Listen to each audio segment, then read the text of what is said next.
बच्चों अब अगला टॉपिक जो हमें पढ़ना है वो क्या पढ़ना है, एक समान विद्युत क्षेत्र में स्थित विद्युत द्विध्रुव पर बल तथा बल आघूर्ण। तो यह भी बहुत इंपॉर्टेंट टॉपिक है परीक्षा की दृष्टि से। तो एक समान विद्युत क्षेत्र है, एक समान विद्युत क्षेत्र का मतलब क्या कि सब जगह विद्युत क्षेत्र का मान क्या होगा, समान होगा। उस पर हमें क्या रखना है, एक क्या रख दिया है हमने, उसमें द्विध्रुव रख दिया है। उस पर हमें क्या निकालना है, बल तथा बल आघूर्ण निकालना है। अब इस चित्र में देखिए आप, ये चित्र है, ये लाइन खींची हुई है, बराबर दूरी पर है। इसका मतलब कैसा, यूनिफॉर्म इलेक्ट्रिक फील्ड है, ई का मान एक समान है।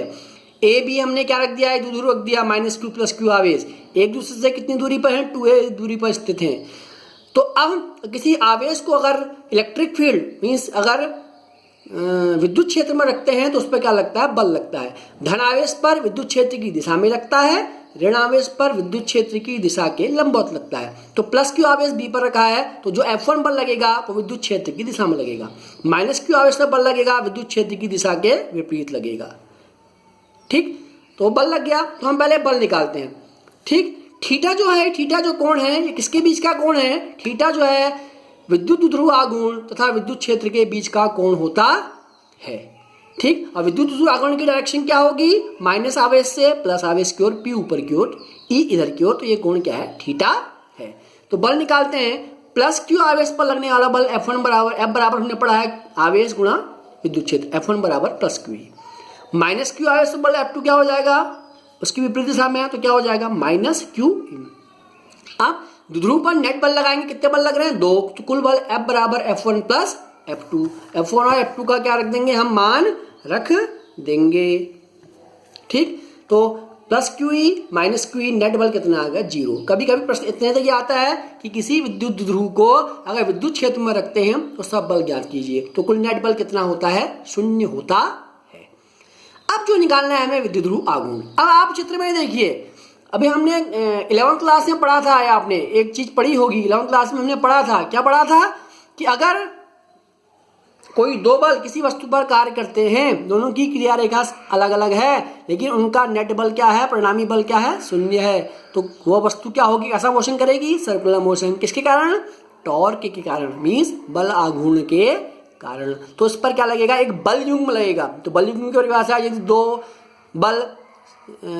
दो समान बल लेकिन विपरीत दिशा में जिनकी क्रिया रेखा अलग अलग है उस पर कार्य कर रहे हैं तो वस्तु को क्या करते हैं, घुमाने का प्रयास करते हैं। तो उसी के कॉन्सेप्ट यहाँ पर लगेगा।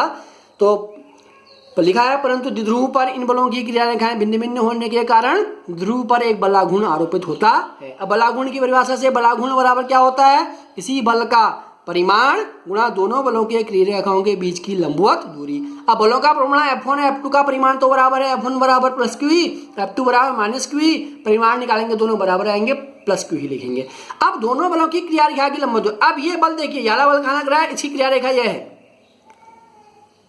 ठीक, F1 की क्रिया रेखा यह है। अब इनके बीच की लंबवत दूरी यह होगी, BC। ये लंब डाल दिया, यही लंबवत दूरी होगी, तो BC का मान हमें निकालना है। तो टाउ बराबर क्या होगा, F गुणा BC। अब BC निकालते हैं, त्रिभुज ABC में जाते हैं। त्रिभुज ABC देखिए, ABC हमें निकालना क्या है, BC निकालना है। ये कोण है थीटा, कोण के सामने क्या होता है, हमेशा लंब होता है। तो क्या निकालना पड़ेगा, cos थीटा या sin थीटा, हाँ sin थीटा। तो sin थीटा बराबर क्या होता है, लंब बट्टे कर्ण। तो लंब क्या है, BC, कर्ण क्या है, AB। तो sin थीटा बराबर क्या हो गया, BC बट्टे 2A।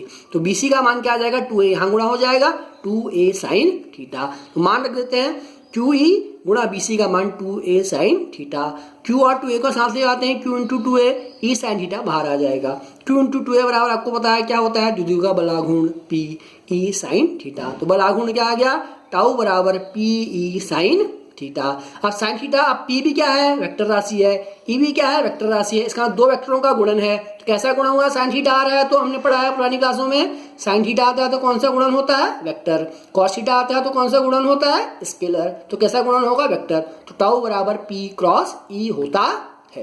तो ये हमारे बलाघूर्ण का फॉर्मूला है, टाउ बराबर पी ई साइन थीटा, जहाँ पी द्विध्रुव आघूर्ण है, ई विद्युत क्षेत्र की तीव्रता है, थीटा पी और ई के बीच का कोण है।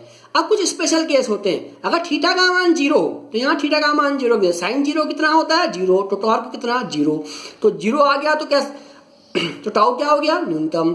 अब थीटा का मान 180 रखते हैं, तो थीटा 180, तो साइन 180 भी कितना होता है, 0। टाउ का मान 0। अब आप सोच रहे होंगे दोनों में 0, तो दोनों में 0 का मतलब है अगर थीटा अगर 0 होता है तो स्थायी साम्यावस्था होती है, और थीटा अगर 180 होता है तो इसका मतलब कैसी साम्यावस्था होती है, अस्थायी साम्यावस्था होती है। तो इसका मतलब कि अगर कोण 0 है तो साम्यावस्था स्थायी रहेगी हमेशा, वो बदलेगी नहीं, और 180 है तो कुछ देर रहेगी उसके बाद बदल जाएगी, अस्थायी साम्यावस्था होगी। और टॉर्क मैक्सिमम कब होगा, आपको पता है साइन का मान मैक्सिमम किस में होता है, 90 डिग्री में। तो थीटा बराबर 90 डिग्री, तो टाउ बराबर क्या होगा, साइन 90 का मान 1, टाउ बराबर होगा पी, तो उसकी क्या आ गई, मैक्सिमम वैल्यू आ गई।